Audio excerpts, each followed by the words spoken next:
అంట వీళ్ళు చేయరు, చేసేవాళ్ళు ఇప్పుడు బో చేస్తున్నారే, చేసేవాళ్ళ మీద ఒకటే కుళ్ళు. సౌలు కూడా బో కుళ్ళు. ఎవరికి ఎవరికి మీరు చెప్పండి, ఎవరి మీద కుళ్ళు పడ్డాడు?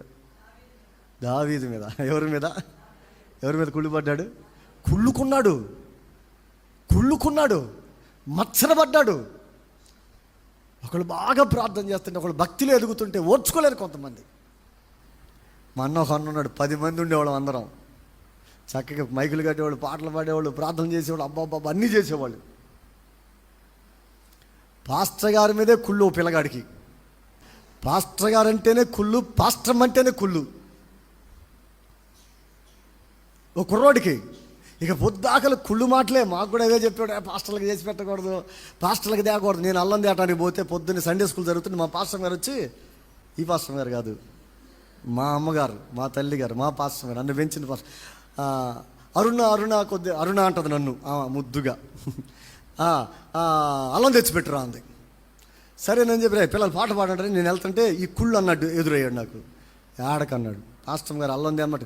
పిచ్చి మొహం లేకుండా పాస్టర్లు వాళ్ళు తిని ఓరకం మెక్కి ఇట్ట అవుతున్నారు, వాళ్ళకి తేకూడదు, నువ్వు వాళ్ళు తెచ్చుకుంటారులే అని అడ్డం పడ్డాడు నాకు. కాదులే అన్న, దైవజనరాలన్నా, చెప్పిన మాట చెయ్యాలన్నా అని నా కోసం కన్నీరు గార్చిన దైవజనరాలు, కడుపు నొప్పితో విల్లవాళ్ళు అల్లాడిపోతున్న రోజుల్లో నా కోసం ప్రభు పాదలకి రోదం చేసిన దైవజనరాలు ఆమె.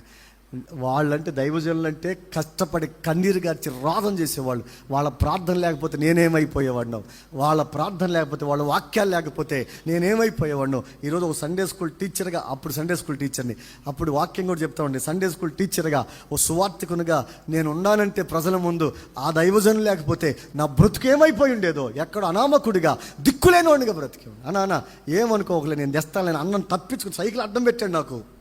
అడ్డం పెట్టిన తప్పించుకొని వెళ్ళి అల్లం తెచ్చి మా పాస్టర్ గారికి ఇచ్చాను. అంత కుళ్ళు మా పాస్టర్ గారు అంటే ఆ కుర్రోడికి. అదే కుళ్ళున్న కుర్రోడు, ఒక కుర్రోడు పెళ్ళికి మా పాస్టర్ గారు ఎందుకు వెళ్ళాల చూసారా? పాస్టర్ గారు మన కుర్రోడు పెళ్ళికి రాలేదు, అసలు మన ఎవరు పెళ్ళిళ్ళకి రాడు, రేపాడు. నీ పెళ్ళికి రాడు, నా పెళ్ళికి రాడు, ఎవరు పెళ్ళిళ్ళకి రాడు అని రేపి మనం ఎవరు చర్చికి పోవద్దు అన్నాడు. ఏమన్నాడు? చర్చికి పోవద్దు అన్నాడు అండి. అనేసరికి అందరూ ఆగిపోయారు. దేవుని కృపను బట్టి చర్చికి పోవద్దని చెప్పిన ఆ మీటింగ్లో నేను లేను. స్తోత్రం చేద్దాం, హల్లెలూయా. నన్ను ఎందుకు దేవుడు తప్పించారు? ఆ మీటింగ్లో నేను ఏడా ఉన్నాను. నేను చర్చికి వస్తే వెనక్కి చూస్తే ఎవరు రారు. విచిత్రంగా కుళ్ళన్న వచ్చి నా పక్కన కూర్చున్నాడు. ఏ అన్న? కుళ్ళన్న ఉన్నాడే, ఆ కుళ్ళన్న నా పక్కన కూర్చున్నాడు. నేను వెనక్కి చూస్తున్నా. అన్న రోజు వస్తారు, అన్నలందరూ వచ్చి డ్రమ్ము కొడతారు, పాటలు పడతారు, మంట మండిద్ది. ఆ మంట మండే వాళ్ళు లేరు. పాస్టర్ గారు, పాస్టమ్మ గారు, అక్కోళ్ళు, ఆంటీ వాళ్ళు ఉంటే వాళ్ళు పాటలు పాడుతున్నారు. అర్థం కాలే నాకు. సరే ప్రార్థన అయిపోయింది. ఈ కుళ్ళన్న లే చేపలు మడదేద్దాంలే అంటున్నాడు. ఏ అన్న ఈ కుళ్ళన్న చేపలు మడదాం, చాలు అరుణ్ మైకిల్ మడతాడు. ఆడ ప్రార్థన మైకిల్ కడదాం అంటున్నాడు. ఎవరు?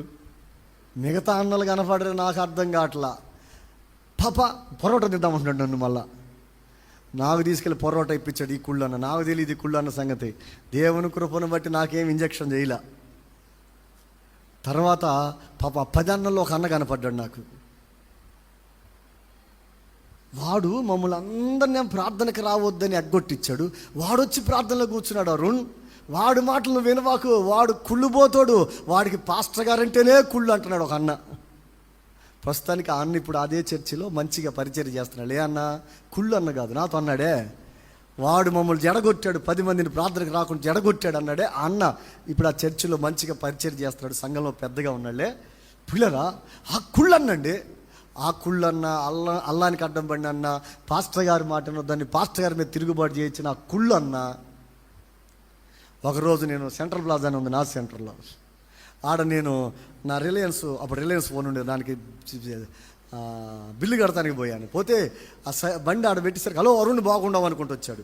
ఇంత బోన పొట్ట వేసుకుని, నా పొట్టను మించిన పొట్ట ఉంది, నోరు ఎర్రగా ఉంది, ఈ సొక్క అంతా గుండీలు ఊడిపోయి ఉన్నాయి, చుట్టూ అంతా చెదిరిపోయింది, చేతిలో కర్ర ఉంది. ఆ బండి అటు పెట్టండి, ఈ బండి అటు పెట్టండి అని ఆ పని చేస్తున్నాడు. ఏ పని?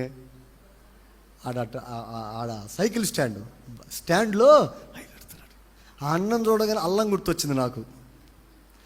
అల్లానికి అడ్డుపడిన ఈ అన్నేమో సైకిల్ స్టాండ్లో తినటానికి ఉందో లేదో, తాగుబోతు కదా, అయిపోయాడు.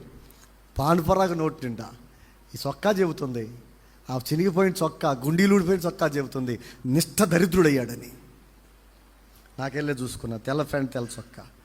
దైవజనరాలు చెప్పిన మాట ప్రకారం అల్లం తెచ్చి మా పాస్టర్ గారికి ఇచ్చిన నా బ్రతుకు ఈరోజు దేవుడు ఆశీర్వదించాడు. ఇప్పుడు కుళ్ళుపోతు బ్రతుకు ఏమైపోయింది? కొంచెం చెప్పండి, ఏమైంది? కొంచెం చెప్పండి పిల్లరా. మంచిగా దేవునిలో దేవుడిచ్చిన కృపను బట్టి సంతోషించి ఆనందించాల్సిన సౌలు కుళ్ళుపోతనంతో. ఎవరి మీద కుళ్ళు? దావీదు మీద కుళ్ళు. దేవుని చేత ఏర్పరచబడిన వాని మీద కుళ్ళు, దేవుడు కోరుకున్న వాని మీద కుళ్ళు, దేవుడు అభిషేకించుకున్న వాని మీద కుళ్ళు, అసూయ, మత్సరం. మంచిగా దేవునిలో దేవుడిచ్చిన కృపను బట్టి సంతోషించి ఆనందించాల్సిన సౌలు కుళ్ళుపోతనంతో. ఎవరి మీద కుళ్ళు? దావీదు మీద కుళ్ళు. దేవుని చేత ఏర్పరచబడిన వాని మీద కుళ్ళు, దేవుడు కోరుకున్న వాని మీద కుళ్ళు, దేవుడు అభిషేకించుకున్న వాని మీద కుళ్ళు, అసూయ, మత్సరం. ఆ మత్సరం ఎందుకో తెలుసా? రెండు ఒక మాట చదువుదాం. 16వ అధ్యాయం 14 వచ్చింది, చదవండి. నోరు బైబిల్ తీయాలి. యెహోవా ఆత్మ సౌలును విడిచిపోయి యెహోవా యొద్ద నుండి దురాత్మ ఒకటి వచ్చి అతన్ని వెరపింపగా. చాలు ఏంటంట? యెహోవా ఆత్మ సౌలును విడిచిపోయి యెహోవా యొద్ద నుండి దురాత్మ ఒకటి వచ్చి అతన్ని. ఇప్పుడు అంటే అర్థం ఏంటి? దెయ్యం పట్టిందండి. మన భాషలోకి వద్దాం. ఏం పట్టింది చెప్పండి? ఏం పట్టింది? ఎందుకు పట్టింది? మాట వినకపోవటం. ఈ మాట చెప్పండి. ఏం చెప్పండి? మాట వినకపోవటం. దెయ్యం పట్టింది కనుక దెయ్యానికి ఉన్న కుళ్ళంత వచ్చింది. ఏమొచ్చింది చెప్పండి? అదే సౌలు సమూయేలుతో పాటు ఉండుంటే, సమూయేలు చెప్పే మాటలు వినేవాడైతే దురాత్మ సౌల్లోకి వచ్చేది కాదు. 17వ అధ్యాయంలో 18వ అధ్యాయం 18వ అధ్యాయంలో 9వ వచనం. కాబట్టి నాట నుండి సౌలు దా మీద విషపు చూపు చూపాడు. ఎందుకు వచ్చింది విషపు చూపు? దురాత్మ. ఈ మాట చెప్పండి. నేను అంటాను, ఎవరికైనా ఎవరి మీద ఇలాంటి చూపు అంటూ బయలుదేరిందంటే ఈ మాటలు జాగ్రత్తగానండి, వాళ్ళల్లో దురాత్మ పట్టిందని అర్థం. ఇంకొకళ్ళను ఓర్చుకోలేకపోతున్నావంటే, ఇంకొకళ్ళను సహించుకోలేకపోతున్నావంటే, ఇంకొకళ్ళ మీద మత్సరాన్ని కలిగి ఉన్నావంటే, ఇంకొకళ్ళ మీద నీవు ఇంకా ఏదో కుళ్ళు కలిగి ఉన్నావంటే నీలో ఒక దుష్టాత్మ, దురాత్మ, భ్రష్టాత్మ అడుగుపెట్టిందని అర్థం.